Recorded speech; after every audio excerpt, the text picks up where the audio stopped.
Urgent Dirty Birds fan, look at what just happened. Nobody saw this coming, huh? But first, make sure to subscribe to the channel because we bring you daily videos with the latest Dirty Birds news. And don't forget to turn on notifications so you don't miss anything. Numerous scouts, execs link Atlanta Falcons to talented edge rusher Mike Green is the name you need to watch for the Falcons. Draft time is the most confusing time on the NFL calendar. There is no shortage of buzz surrounding every player and team, making it hard to believe anything. However, when it comes to the Atlanta Falcons, we have some substantial proof and reports that they are interested in one specific player, Mike Green. Head coach Raheem Morris was seen at his pro day, and there is now a new report provided by ESPN that confirms their interest. Scouts executives are linking the Falcons to Marshall's Mike Green at number 15 ESPN's. Jeremy Fowler talked with numerous NFL scouts and executives to gather all the latest news surrounding the 2025 NFL Draft. Among the teams mentioned was the Atlanta Falcons, who are linked to Marshall edge rusher Mike Green. ESPN required multiple people we spoke to for this story have linked Atlanta as a potential landing spot for Green at number 15. As previously mentioned, this backs up things we have been hearing. Raheem Morris and other members of the team traveled to Marshall to see the edge rusher go through drills. There weren't any other top prospects. Focus was solely on the edge rusher. Green is a fantastic prospect who has both upside and proven production. He registered 5 sacks in 2024, has a rare combination of speed and athleticism, and went viral after a wicked pass rush rep at the Senior Bowl. However, he has a couple of past accusations that have teams concerned. If the Falcons can somehow clear them up, then there is no reason for him not to come off the board at pick 15. As we fall under 3 weeks until the 2025 NFL Draft, Mike Green continues to be the most linked prospect to the Atlanta Falcons. Keep a close eye on the Marshall product at number 15. Pausing this news, just to say that if you want YouTube to keep recommending the latest Dirty Birds news to you, it's very important that you leave a like on this video. Thanks. Now let's get back to the news. What would it take for the Atlanta Falcons to land Trey Hendrickson? Pass rush needy teams were given hope over the last week that potential trades for Trey Hendrickson could still be possible. Hendrickson called out the Bengals, suggesting that an extension isn't as close as expected. While a trade from the Bengals remains unlikely, it has to at least be back on the table. It isn't the most likely way the situation plays out, but it has to be considered a possibility. Trey Hendrickson is coming off a dominating season personally, despite the defensive issues surrounding the Bengals. Hendrickson led the league in sacks, finishing with 17, 5 for the second consecutive season. It is the type of production Atlanta fans have been dreaming of adding for much of the last decade. Adding this level of pass rusher would be well worth the cost, leading to an obvious question. What would it take to bring Trey Hendrickson to Atlanta? Looking at Hendrickson's age and considering the fact that any team trading for the star defender will be expected to give out a massive extension, the value is limited. The veteran will turn 31 next season and needs to be given a top-off-the-market deal from any team that was able to land last year's sack leader. 2 mid-round picks or Atlanta's first-round pick from this season or next should be enough to get the deal done. Again, it is important to note any team adding Hendrickson is going to be expected to give out an extension limiting what trade value the Bengals can get out of their best defender. With that said, the most likely way this plays out remains the Bengals finding a way to get a deal done and keep their team intact. Star quarterback Joe Burrow has been on an NBA-level tour of making sure the Bengals understand what he expects them to do.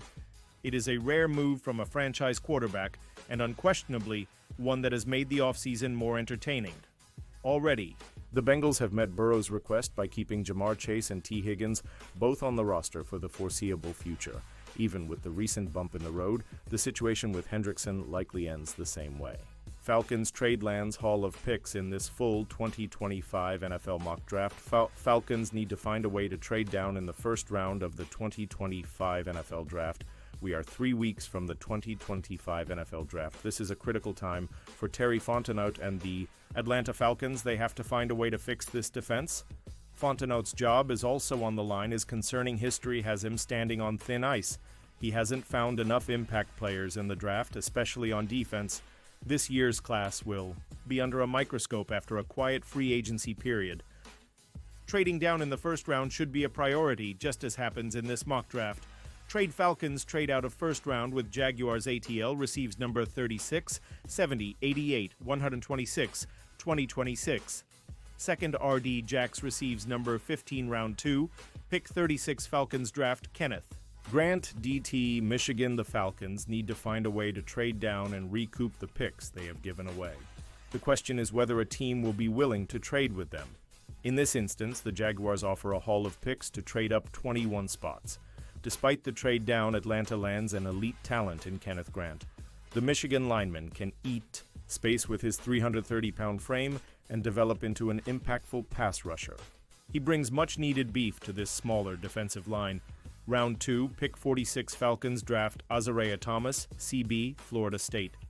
The signing of Mike Ford and resignings of Mike Hughes and D. Alford shouldn't push the Falcons away from taking a cornerback. On day 1 or 2, they need a higher upside player like Isaiah Thomas. Only starting 1 year at FSU, Thomas needs to develop, but his rare athleticism for a 6'1" corner is worth taking a shot on. Round 3, pick 70 Falcons draft Braden Swinson, edge. LSU waiting until the 3rd round to draft a pass rusher is a dangerous move if you are the Atlanta Falcons. Nevertheless, that's how the cookie could crumble. Braden Swinson is a rising prospect coming out of LSU. He has everything you look for in a pass rusher.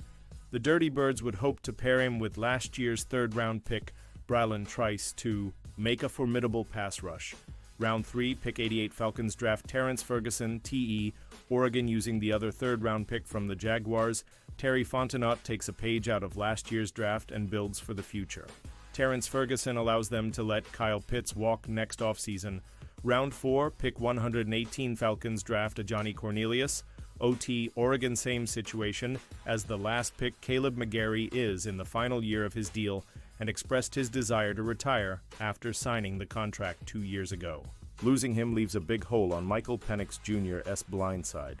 Drafting Ajani Cornelius gives them an option if they lose their longtime starter. Trade Falcons trade back a couple of spots with Steelers ATL receives number 128, 185 PIT receives no. 126, 2/18 round 4, pick 128 Falcons draft RJ Mickens S. Clemson using a pick they acquired from the Commanders. The Steelers trade up 2 spots with the Falcons. In exchange, the Falcons trade up an entire round. Atlanta could use a versatile defender like RJ Mickens. He can play safety or in the slot, giving this team more insurance if Clark Phillips III and D. Alford can't handle the responsibility. Round 6, pick 185 Falcons draft Tyler Batty, edge Bayou Terry Fontenot's movement around the board lands him Tyler Batty, a big edge rusher out of BYU. Batty has the size 65, 271 lbs off the edge that Raheem Morris looks for. His reliability and run-stopping ability gives this defense another chess piece. Round 7, pick 242 Falcons draft Nazir Stackhouse, DT, Georgia. You know we had to finish this mock draft with the annual late day 3 Bulldog selection. Nazir Stackhouse would join Justin Schaffer, John Fitzpatrick, and Zion Logue in that category. Just like a couple of other players in this mock draft, Stackhouse is a big body on the inside of the defensive line. His name perfectly matches his ability. And now, Dirty Birds fan, I want to hear from you. What's your opinion on this? Drop your thoughts in the comments. I don't know if you know this, but your opinion matters a lot for Dirty Birds. I'll be back. Any moment with more Dirty Birds news. ATL, rise up!